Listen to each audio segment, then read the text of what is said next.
أعوذ بالله من الشيطان الرجيم. بسم الله الرحمن الرحيم. الحمد لله الذي أنزل على عبده الكتاب ولم يجعل له عوجا قيما لينذر بأسا شديدا من لدنه ويبشر المؤمنين الذين يعملون الصالحات أن لهم أجرا حسنا ماكثين فيه أبدا وينذر الذين قالوا اتخذ الله ولدا ما لهم به من علم ولا لآبائهم كبرت كلمة تخرج من أفواههم إن يقولون إلا كذبا فلعلك باخع نفسك على آثارهم إن لم يؤمنوا بهذا الحديث أسفا إنا جعلنا ما على الأرض زينة لها لنبلوهم أيهم أحسن عملا وإنا لجاعلون ما عليها صعيدا جرزا أم حسبت أن أصحاب الكهف والرقيم كانوا من آياتنا عجبا إذ أوى الفتية إلى الكهف فقالوا ربنا آتنا من لدنك رحمة وهيئ لنا من أمرنا رشدا فضربنا على آذانهم في الكهف سنين عددا ثم بعثناهم لنعلم أي الحزبين أحصى لما لبثوا أمدا نحن نقص عليك نبأهم بالحق إنهم فتية آمنوا بربهم وزدناهم هدى وربطنا على قلوبهم إذ قاموا فقالوا ربنا رب السماوات والأرض لن ندعو من دونه إلها لقد قلنا إذا شططا هؤلاء قوم اتخذوا من دونه آلهة لولا يأتون عليهم بسلطان بين فمن أظلم ممن افترى على الله كذبا وإذ اعتزلتموهم وما يعبدون إلا الله فأووا إلى الكهف ينشر لكم ربكم من رحمته ويهيئ لكم من أمركم مرفقا وترى الشمس إذا طلعت تزاور عن كهفهم ذات اليمين وإذا غربت تقرضهم ذات الشمال وهم في فجوة منه ذلك من آيات الله من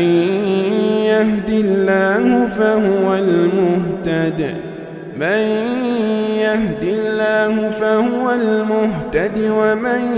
يضلل فلن تجد له وليا مرشدا وتحسبهم أيقاظا وهم رقود ونقلبهم ذات اليمين وذات الشمال وكلبهم باسط ذراعيه بالوصيد لو اطلعت عليهم لوليت منهم فرارا ولملئت منهم رعبا رعبا وكذلك بعثناهم ليتساءلوا بينهم قال قائل منهم كم لبثتم قالوا لبثنا يوما أو بعض يوم قالوا ربكم أعلم بما لبثتم فابعثوا أحدكم بورقكم هذه إلى المدينة فلينظر أيها أزكى طعاما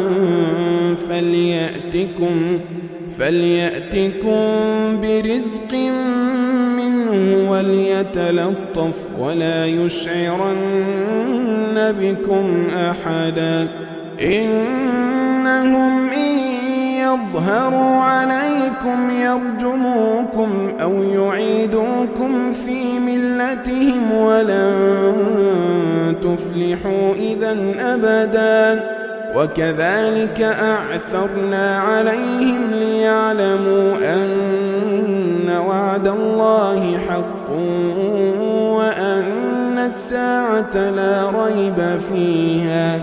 وأن الساعة لا ريب فيها إذ يتنازعون بينهم أمرهم فقالوا ابنوا عليهم بنيانا ربهم أعلم بهم قال الذين غلبوا على أمرهم لنتخذن عليهم مسجدا سيقولون ثلاثة رابعهم كلبهم ويقولون خمسة سادسهم كلبهم رجما بالغيب ويقولون سبعة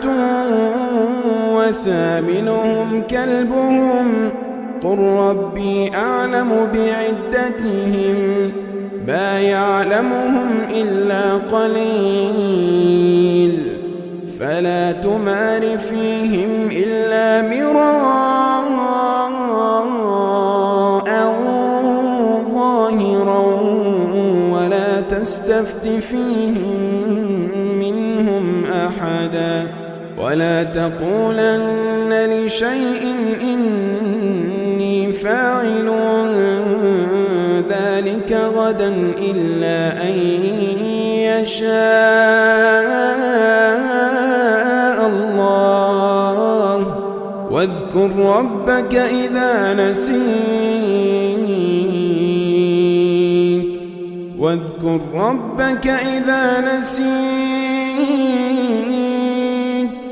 وقل عسى أن يهديني ربي لأقرب من هذا رشدا ولبثوا في كهفهم 300 سنين وازدادوا 9 قل الله أعلم بما لبثوا له غيب السماوات والأرض أبصر به وأسمع ما لهم من دونه من ولي ولا يشرك في حكمه أحدا واتل ما أوحي إليك من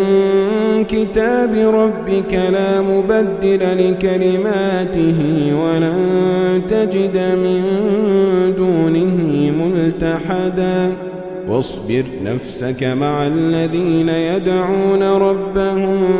بالغداة والعشي يريدون وجهه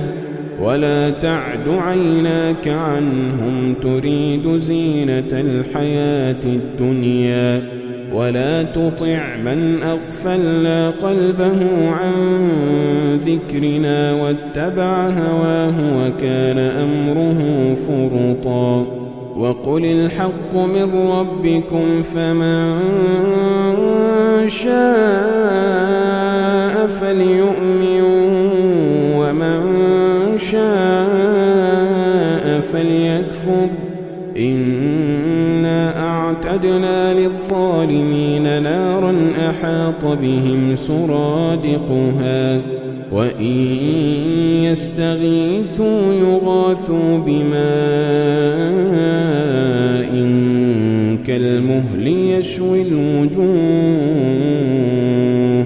بئس الشراب بئس الشراب بئس الشراب وساءت مرتفقا إن الذين آمنوا وعملوا الصالحات إنا لا نضيع أجر من أحسن عملا أولئك لهم جنات عدن تجري من تحتهم الأنهار يحلون فيها من أساور من ذهب ويلبسون ثيابا خضرا من سندس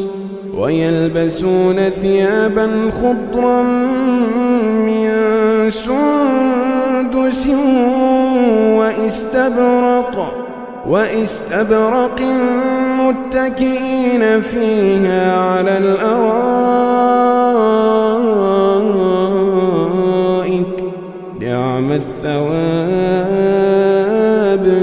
نعم الثواب وحسنت مرتفقا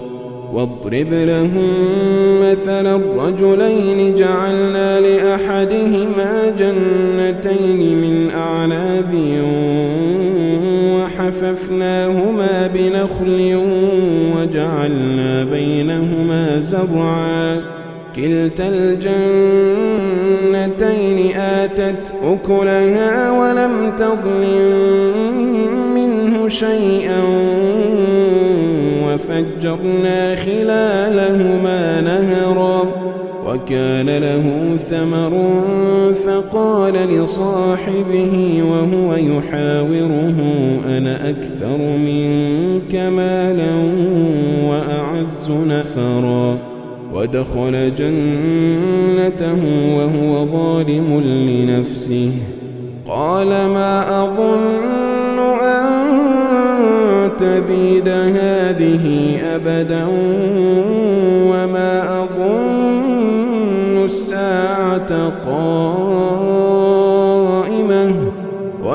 أظن الساعة قائمة ولئن رددت إلى ربي لأجدن خيرا منها منقلبا قال له صاحبه وهو يحاوره أكفرت بالذي خلقك من تراب قال له صاحبه وهو يحاوره أكفرت بالذي خلقك من تراب ثم من نطفة ثم سواك رجلا لكن هو الله ربي ولا أشرك بربي أحدا ولولا إذ دخلت جنتك قلت ما شاء الله لا قوة إلا بالله إن ترني أنا أقل منك مالا وولدا فعسى ربي أن يؤتيني خيرا من جنتك ويرسل عليها حسبانا من السماء فتصبح صعيدا زلقا أو يصبح ماؤها غورا فلن تستطيع له طلبا وأحيط بثمره فأصبح يقلب كفيه على ما أنفق فيها وهي خاوية على عروشها ويقول يا ليتني لم أشرك بربي أحدا ولم تكن له فئة ينصرونه من دون الله وما كان منتصرا هنالك الولاية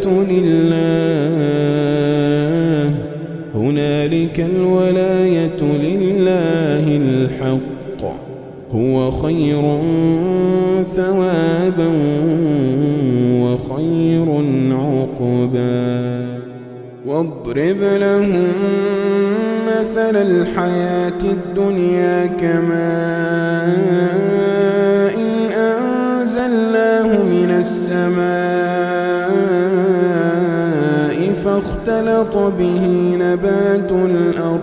فاختلط به نبات الأرض فأصبح هشيما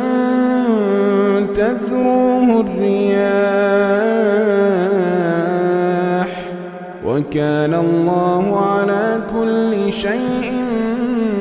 مقتدرا المال والبنون زينة الحياة الدنيا والباقيات الصالحات خير عند ربك ثوابا وخير أملا ويوم نسير الجبال وترى الأرض بارزة وحشرناهم فلم نغادر منهم أحدا وعرضوا على ربك صفا لقد جئتمونا كما خلقناكم أول مرة بل زعمتم أن لن نجعل لكم موعدا ووضع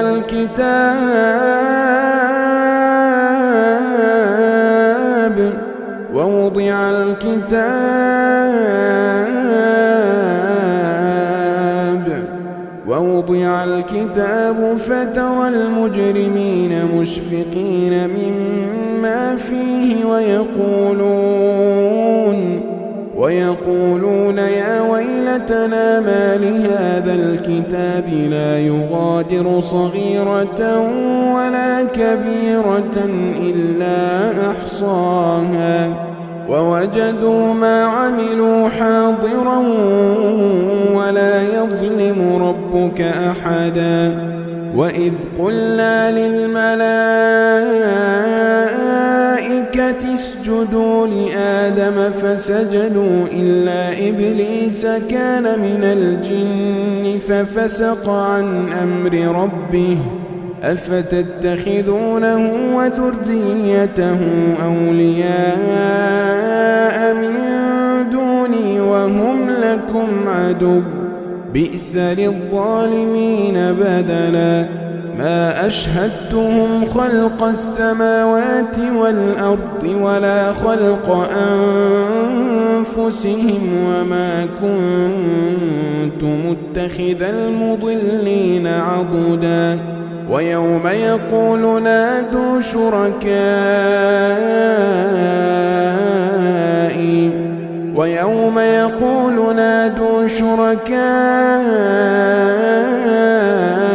الذين زعمتم فدعوهم فلم يستجيبوا لهم وجعلنا بينهم موبقا ورأى المجرمون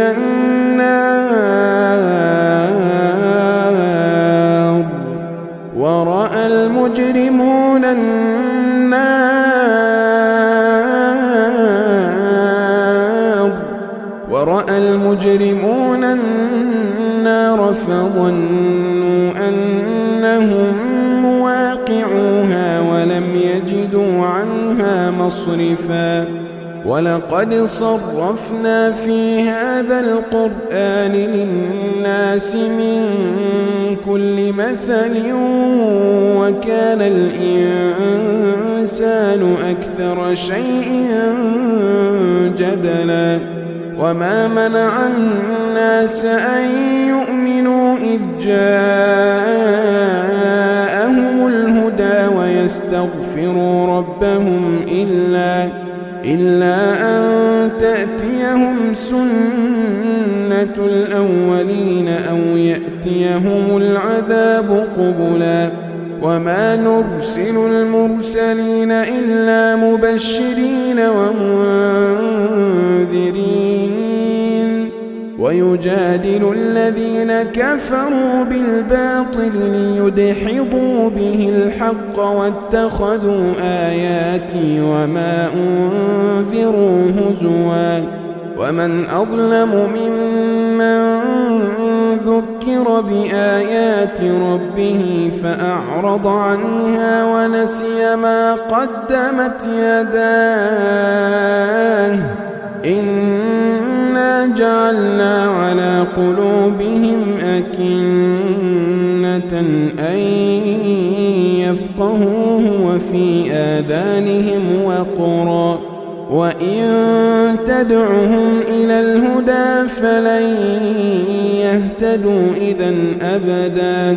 وربك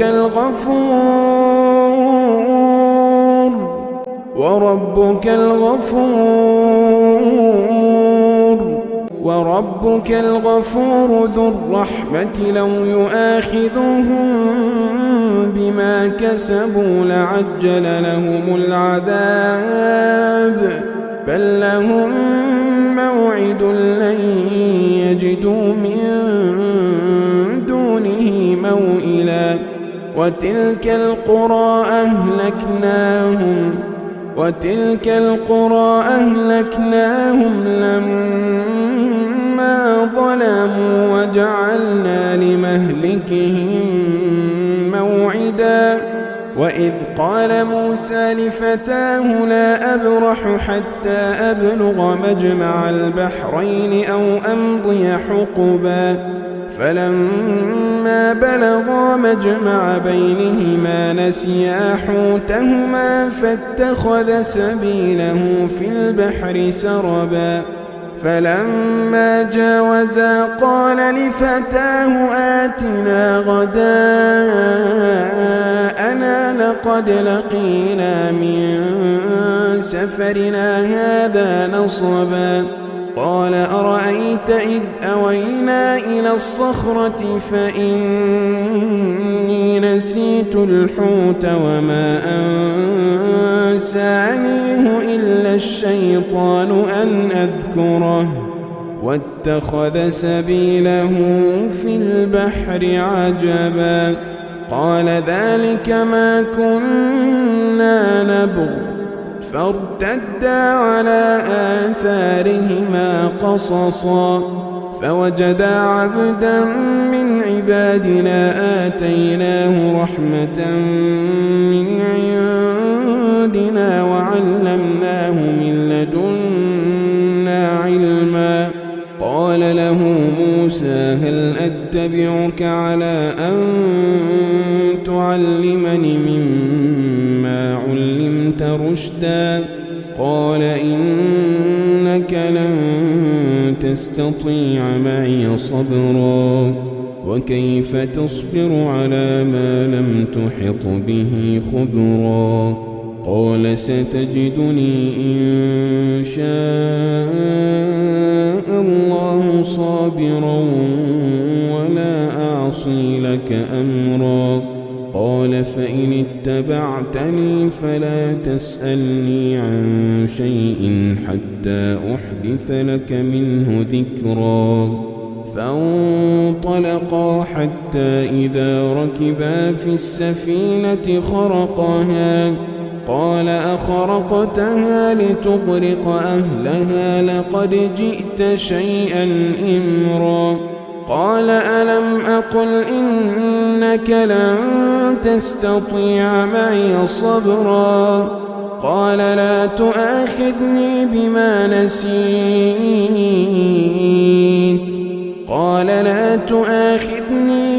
نسيت ولا ترهقني من أمري عسرا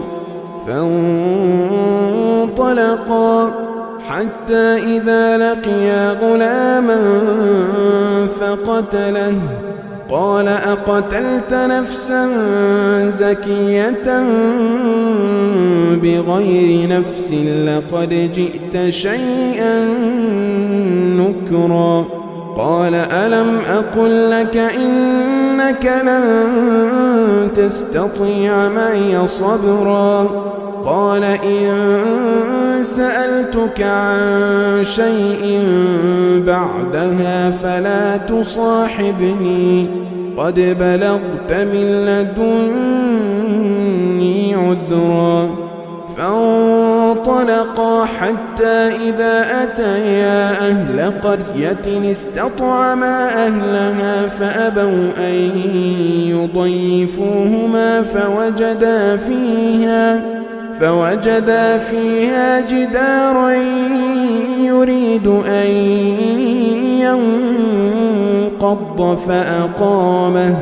قال لو شئت لاتخذت عليه أجرا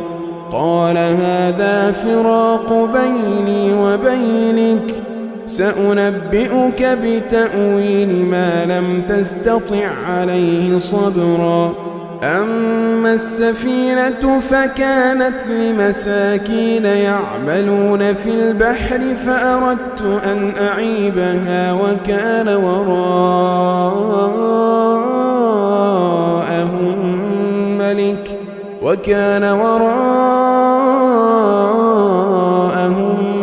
ملك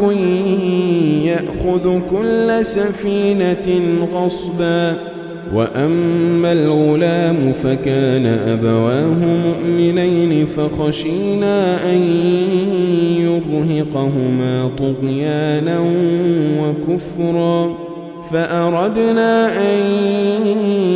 يبدلهما ربهما خيرا منه زكاة وأقرب رحما وأما الجدار فكان لغلامين يتيمين في المدينة وكان تحته كنز لهما وكان أبوهما صالحا فأراد ربك أن يبلغا أشدهما ويستخرجا كنزهما رحمة من ربك وما فعلته عن أمري ذلك تأويل ما لم تسطع عليه صبرا ويسألونك عن ذي القرنين قل سأتلو عليكم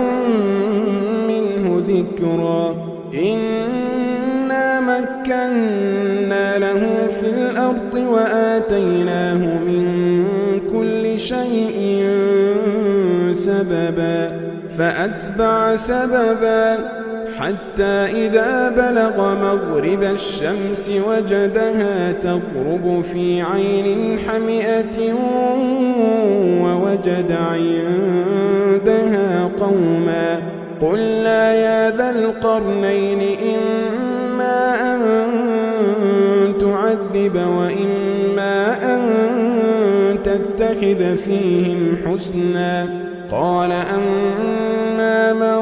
ظلم فسوف نعذبه ثم يرد إلى ربه فيعذبه عذابا نكرا وأما من آمن وعمل صالحا فله جزاء الحسنى وسنقول له من أمرنا يسرا ثم أتبع سببا حتى إذا بلغ مطلع الشمس وجدها تطلع على قوم لم نجعل لهم من دونها سترا كذلك وقد أحطنا بما لديه خبرا ثم أتبع سببا حتى إذا بلغ بين السدين وجد من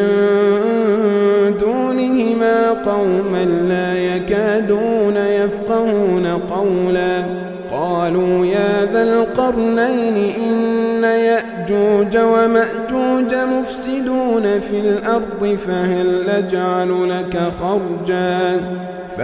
نجعل لك خرجا على أن تجعل بيننا وبينهم سدا قال ما مكني فيه ربي خير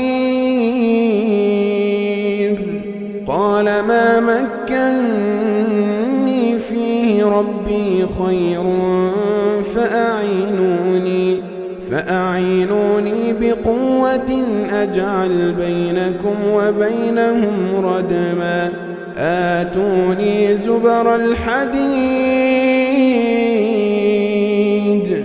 حتى إذا ساوى بين الصدفين قال انفخوا حتى إذا جعله نارا قال آتوني أفرغ عليه قطرا فما استطاعوا أن يظهروه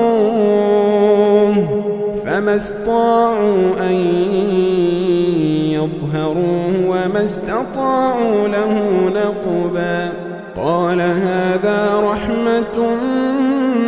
من ربي فإذا جاء وعد ربي جعله دكاء وكان وعد ربي حقا وتركنا بعضهم يومئذ يموج في بعض ونفخ في الصور فجمعناهم جمعا وعرضنا جهنم يومئذ للكافرين عرضا الذين كانت أعينهم في غطاء عن ذكري وكانوا لا يستطيعون سمعا أفحسب الذين كفروا أن يتخذوا عبادي من دوني أولياء إنا أعتدنا جهنم للكافرين نزلا قل هل ننبئكم بالأخسرين أعمالا